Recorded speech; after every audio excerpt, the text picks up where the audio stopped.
It's time for a hashtag Africa Focus feature. This is a part of the show where we focus on some of the biggest and most concerning stories on the African continent that we feel are not getting as much attention as they should.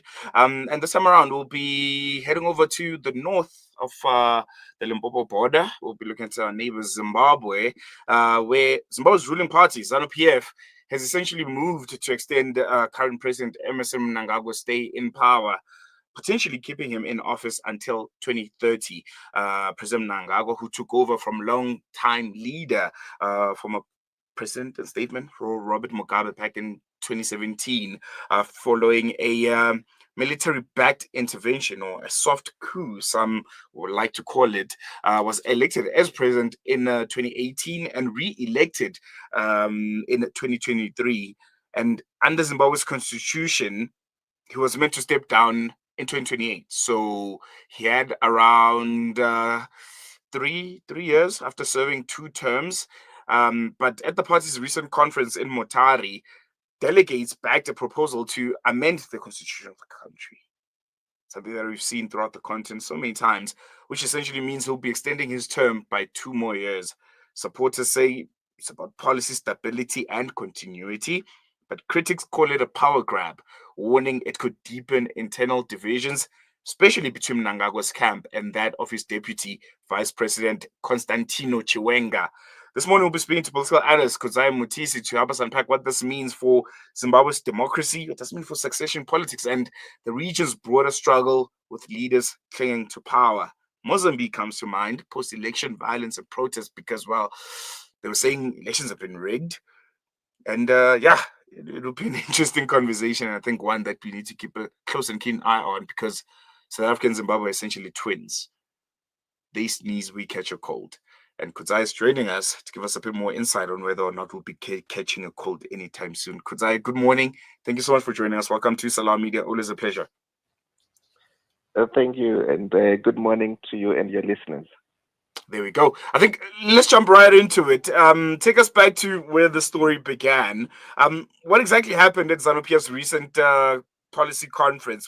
What does this resolution to extend President Mnangagwa's presidency actually mean in practice, and why? Because the last time I remember, the president said he was not coming back after his term. He was tired, and he wanted to, give the reins to someone else, potentially current Vice President Chiwenga.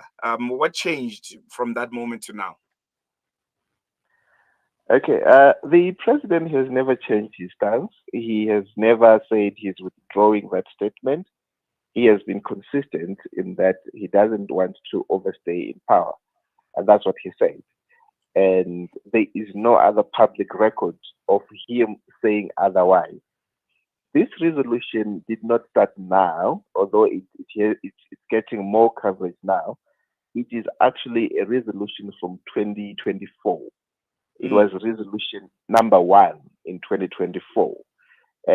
But however, during that conference, at the end, there was a statement given that the president has said, no, that resolution should not be implemented because he is not interested in that. So I think from 2024, the last conference, until now, there was never a move in government to implement it because it's a party resolution. It still has to be implemented by the government, and it wasn't implemented at all. Mostly maybe because the president himself stopped it, or because he expressly said he's not interested. But then that did not stop people from continuing with the lobbying and lobbying and lobbying. And in this conference from last week, it was back again as resolution number 1. And this time, it actually has timelines given to the government that by October 2026, this should have been implemented. That's what is coming from this conference. So it is the people, it is the supporters, it is some quarters who are mobilizing for it, and it is gaining momentum. And on the side of the president, his stance, as far as we are concerned until now, hasn't really changed. He hasn't said anything. But with the growing voices and all this, we don't know. It's actually up to him at this point to say yes Mm, or no. Yes. mm, Otherwise, mm, the momentum is so big, and the ZANU-PF is too big. It's unstoppable. It's very big. It has a two-thirds majority in parliament. It can pass any law. It can amend the constitution. That's how big it is. And relatively, there is no opposition at all. The opposition is in disarray. The opposition is weak. So it's literally, if he says yes, it's a yes, and it will go through. That's what I see at mm, this point. mm. Just two very, very important questions here, Kudzai.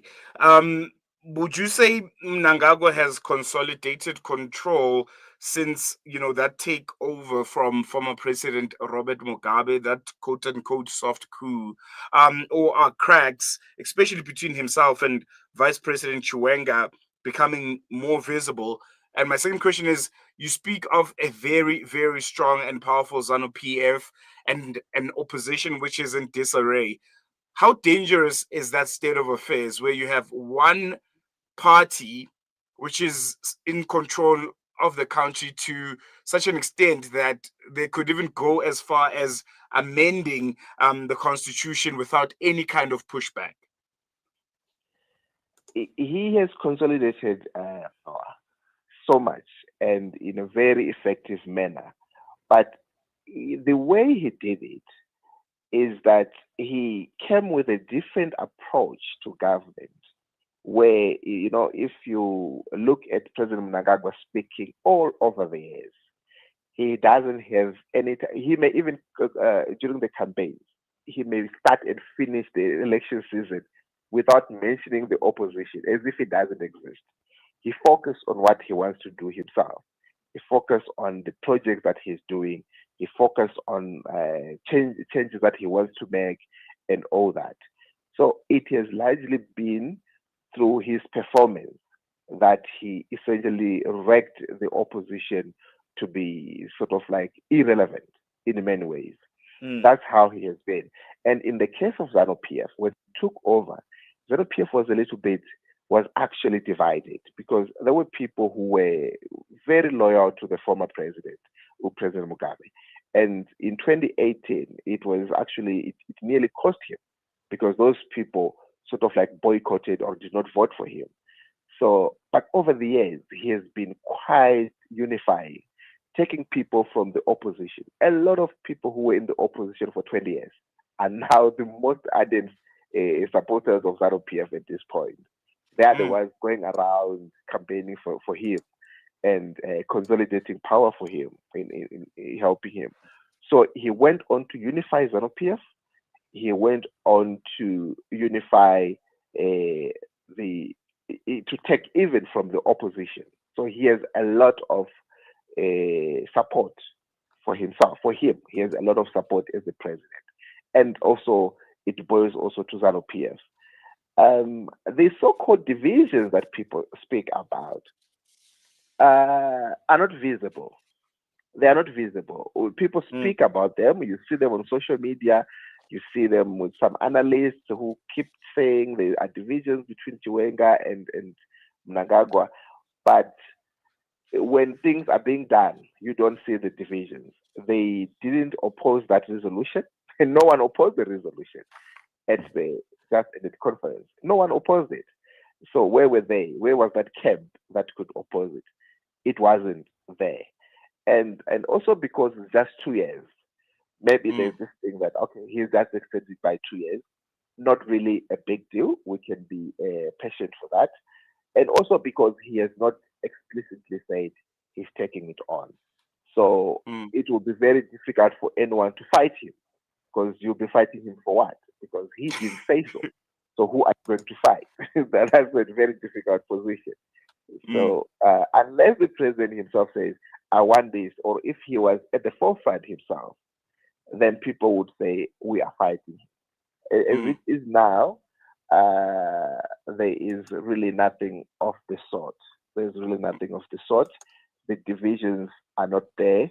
Even if the vice president, let's say he wants power or he wants to, it seems he doesn't have that team, or he doesn't have a constituency that is on his side and driving his ambition. It's not visible at this point.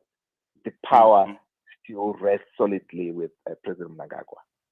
Well, there you have it. KudzaiMutisi, thank you so much for joining us. Always a pleasure having you on Salam Media and giving us those very, very important insights coming from our neighbors out in Zimbabwe. Really appreciate it. Okay, thank you very much. Have a good one.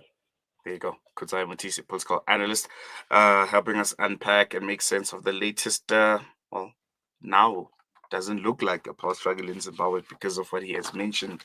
Everyone behind supporting that 2 more years extension of current President Mnangagwa, where he seems to want to take a break. He wants to step down. He wants to give the reins. But ZANU-PF is saying, no, we want you for 2 more years until 2030.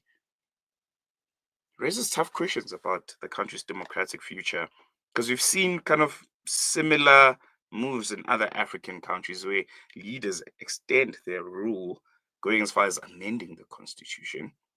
Uganda comes to mind, Rwanda comes to mind, Congo Brazzaville comes to mind.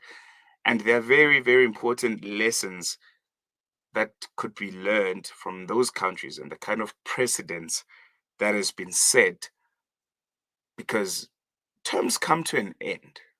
Okay? And I know, because I say, Mnangagwa wants to step down, but it looks like it's the party that wants to keep him. But if he really wanted to step down, he could do it. It's not like they're pointing a gun at him saying, stay for more 2 years to be the president.